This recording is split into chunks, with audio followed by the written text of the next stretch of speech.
उधर एक और पागलपन चला है, जया किशोरी का श्राव हो रहा है,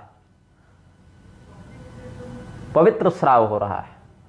उसके चक्कर में बुद्धिजीवियों का भी हो रहा है, पत्रकारों का भी हो रहा है, कथावाचकों का भी हो रहा है। मासिक धर्म में व्यासपीठ पर बैठकर, अरे छोड़ो मासिक धर्म, स्त्री को तो व्यासपीठाधिकार ही नहीं है। ये सब नचैया गवैया नचनिया चरित्रहीन लोग ये सब व्यासपीठ पर बैठकर जो करने लगे ना, तरह तरह के गजल गायक और भाटचारण, ये सब जब व्यास बनने लगे, अगर अपने स्वकर्मोचित भाटचारण वृत्ति से अगर कोई व्यक्ति जीवन यापन करता है, उसी जाति वंश में पैदा हुआ है, तो वो सम्माननीय है। लेकिन वो कम से कम व्यासपीठ पर बैठकर स्वयं को धर्माधिकारी के रूप में तो प्रस्तुत नहीं करता है। जया किशोरी की माता, नानी, दादी जो भी इसका लालन पालन की होंगी, चाची मौसी जो होंगी, प्रथम रजो दर्शन के समय इसका बोध करा दी होती, या कम से कम जब यह अनधिकृत होकर कथावाचन में चढ़ी थी तब 2 थप्पड़ मारकर वहां से बाल पकड़कर घसीट कर उतारती, तब इसको होश हो जाता। लेकिन क्या है, माता पिता को भी पैसा है, चमक है, धमक है, उनको अपने होश नहीं है धर्म का, तो बच्चे को क्या सिखाएंगे। मेरी बेटी गा रही है, पैसा आ रहा है घर में, तो भैया गाने बजाने के चक्कर में अगर पैसे ही कमाना है तो रीलबाजी चल ही रही है। एक एक बित्ता कपड़ा पहन के लड़कियां नाच ही रही हैं, देह वो भी बेच रही है, देह ये भी बेच रही है। बस यही है कि इसने देह बेचने के लिए कथा का आश्रय लिया है, ग्लैमर देखने लोग पहुंच जाते हैं, उसने देह बेचने के लिए व्यभिचार का आश्रय लिया है। और शास्त्रीय दोनों है। क्या कहती होंगी ये सब भागवत महापुराण में, जब इंद्र की वृत्र हत्या का प्रसंग जब आता है, वृत्रवध का प्रसंग आता है, विश्वरूप वध का प्रसंग आता है, क्या कहते होंगे ये लोग, क्या जानते हैं और क्या जानकर पालन करते हैं।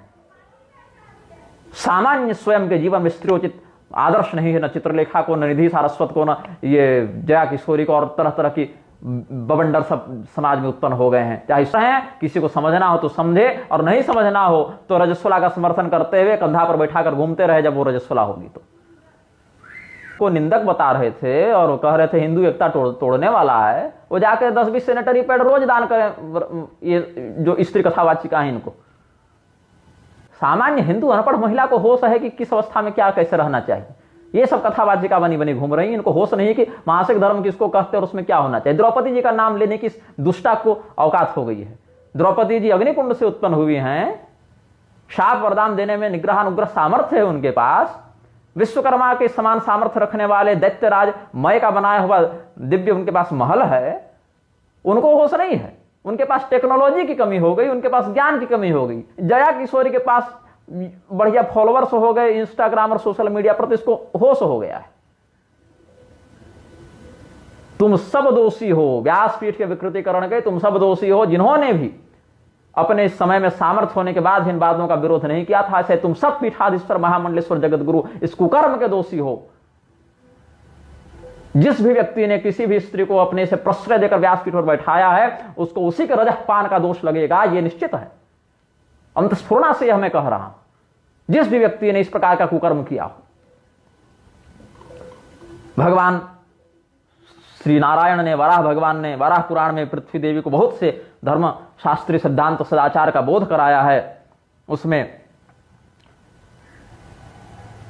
रजस्वला के लिए जो मंत्र बताया था, अनादि मध्यांतमजम पुराणम रजस्वला देववरम नमामि, उस पर हम एक अलग से वीडियो बनाए हैं। पराधम तो कल्पयामि वसुंधरे दृष्ट्वा रजस्वलाम नारीमस्माकं या प्रपद्यते। रजस्वला स्त्री को देखकर और उससे बात करके मंदिर जाने का निषेध कर दिया। तुम रजस्वलाओं को मंदिर में घुसा रहे हो, व्यासपीठ पर बैठा रहे हो, निर्लज, जिसको होश नहीं है कि किस अवस्था में क्या पवित्रता और अपवित्रता का बोध रखना है। ऐसी लड़की क्या सुनाएगी कथा और क्या करेगी प्रवचन। सब जगत गुरु रजस्वला अवस्था में भी कथा कर लो, कोई मतलब नहीं, कोई बात नहीं। इतनी निर्लज्जता और इतना संस्कार जब व्याप्त हो गया है और इनके विरुद्ध कोई मुखर होकर बोलता नहीं है, बोलने वालों को सिखाने लोग पहुंच जाते हैं कि अवस्था में बड़े का, डिग्री में बड़े का सम्मान करो, भाषा सुधारो। तुम भाषा का ध्यान रखो भैया, हम लोगों के लोक परलोक का ध्यान रख रहे हैं। तुम भाषा का ध्यान रखो, हमसे नहीं हो पाएगा।